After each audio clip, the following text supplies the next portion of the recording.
Andrew Sagu was employed as a porter at a construction site in Setamkono before his accident in February 2015.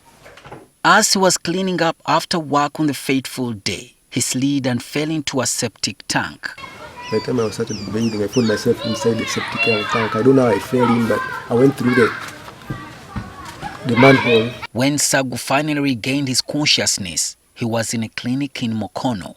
But I was there for like 3 hours, but nothing was going on in that clinic. So my people prepared and transferred me to Zambia Hospital.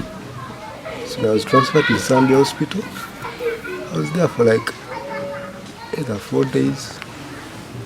Then I was transferred to Mulago. The doctors at Mulago Hospital operated on him and inserted metal rods in his back for support. At this point, his lower body was numb and he could not move his legs. He has been paralyzed since then. The result, even my legs were paralyzed. So half of me is okay, then half of me is paralyzed. The legs don't work. When he started attending orthopedic therapy, pus began to develop in his back. In the process of me doing those exercises, pus started coming out of my back because of the load. The legs are heavy. Passes urine through the bottle, and if he's to pass stool, he has to push his hands inside to remove stool. The room is smelling, pus is coming out from his back. Akora says Sagu suffers from a blood and bone dysfunction and his legs are wasting away. The X-ray was showing there was a pus around the lumbar 3, lumbar sacral region, whereby it needs debridement.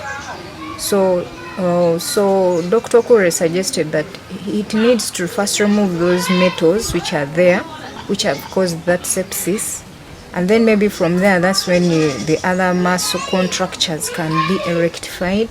In Kumi municipality where the family lives, Susan Amlen, Sagu's mother, says her business failed as she worked to save her son's life. By the time he got accident, that is the time I used to do business. But when they brought him back home, I had to step down. We struggled to clear that loan, then I stepped down because I couldn't just keep locking him inside. Because he can help himself, nobody can remove it. You just come back and get the house is smelling. So I said, no, I better step down and just take care of my kid. She's constantly heartbroken because Sagu is her firstborn and only son. I started bleeding with much pain in my heart because that was my firstborn. You know, a boy. I was crushed. The wheelchair donated by the hospital is now old and battered.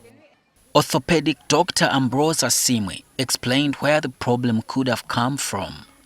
Now, when we have a spinal cord injury, it means there could be an interference in communication, because the main function of the spinal cord is to send and receive messages from the brain and the rest of the body parts. Now, once we have an injury, it means we have a problem with the communication. That's why we can have paralysis in the lower legs.